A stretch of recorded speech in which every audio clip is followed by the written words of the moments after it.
First, congratulations to the Green Bay Packers on a victorious performance. From us, we just simply got to get a lot better in a lot of areas, in all areas, but some really specific areas that are critical to winning. We can't settle for field goals versus good people, and that was kind of an issue throughout. We got behind the chains some once we got in the scoring territory, be it a penalty or a lost yardage play on first down, and it was uphill from there, and we settled for field goals too often. And you're just not going to win close ball games, man, when you're doing that. Thought we were highly penalized for the second week in a row.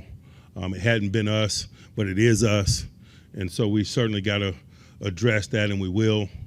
And then we're not winning enough possession downs on defense. We're simply not. I thought the 2 third-down conversions in the third quarter, field-flipping type plays, were significant plays. They were catalysts for drive engineering, the 2 touchdown drives or whatever in the third quarter. I thought we had them in, advantageous third down circumstances for us, man, and they converted. Not only did they convert, but they had chunk plays, and you're not going to win football games like that. And so we got a big game coming up here in a short period of time. We got to get in and look at this, man, and make the necessary adjustments and alterations to what it is that we're doing in the effort to change the outcome of this thing.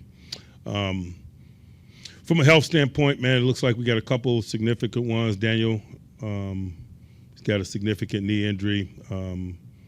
Deshaun Elliott's got a knee injury as well. Isaac Seumalo's got a pec strain, and so it's what comes with playing, obviously. We'll assess those. I have a better update for you the next time we come together. Questions? Where was Love hurting you in the second half? I thought their tight end obviously was significant, man. His run after, we talked about it during the week. We didn't do a good enough job of minimizing that, and that probably was the catalyst of it. That field flipping play on third down, we laid the ball up to him. He made a catch and run. I thought was a significant component of the texture of the second half. Like yourselves on offense, where could you have been better on the third downs tonight? I thought we got behind the chains, and when you get behind the chains, man, you're not in an advantageous circumstance.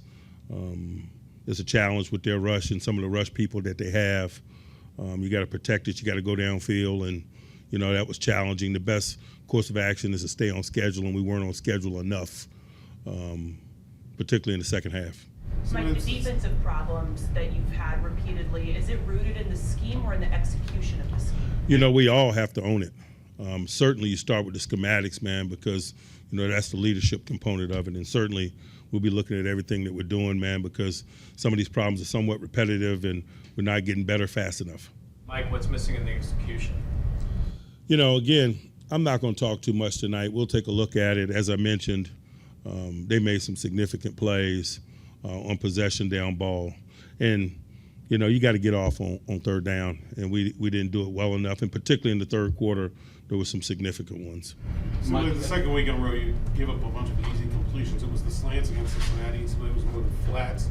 Is that a case of you try to fix something and then something else pops up against you? I'm not worried about the flat throws. The flat throws didn't produce 300-plus yards passing. It's those chunk plays. Mike, you guys assembled this secondary with the hopes to use several different coverages, man, zone, different things, but between miscommunications and losing it, man, what do you guys have to do better to get the potential that you saw? We just got to be better in all areas, and it starts first with the positions that we put players in. And so, as coaches, as players, as all of us, we own it. We'll be better. We have to be. You guys came out and were winning third down a lot early on in this game, and then things flipped.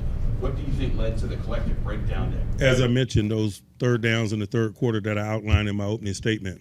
I could repeat it for you if you want. I just got it.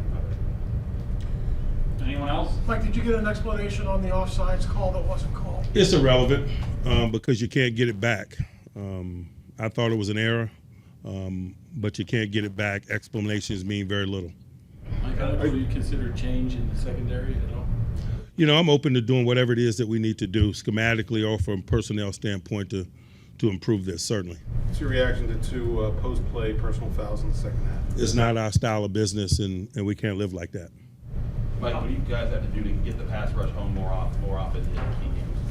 I'll take a look at it. I just don't have a knee-jerk response to that question specifically because very rarely do these things happen in a vacuum. It's all somewhat interrelated. Coach, you're averaging almost 5 yards a carry in the first half, had that 9-point lead with getting the ball. What was the decision kind of lean away from the run with only 3 carries in the second half? It wasn't necessarily a decision to do so. We just were behind the sticks and the game circumstances got away from us. Is there anything Green Bay did differently first half versus the second half? With respect to them, man, they won the game, but our issues are us. That's just the approach and mentality that we have. We own the outcome of our performances, and there's certainly a lot of things that we could do better, not taking anything away from Green Bay. When you give up 100 and some yards of yak to a tight end, is that indicative of issues rallying to the ball, tackling downfield, things like that? It would appear so, but as we mentioned at the top of the week, man, I thought this guy was an elite run after guy.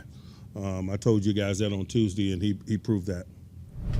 What was your message to the team in the locker room after the loss? I said, man, it's not a lot to talk about. We got to get better, and we got to get better in a hurry.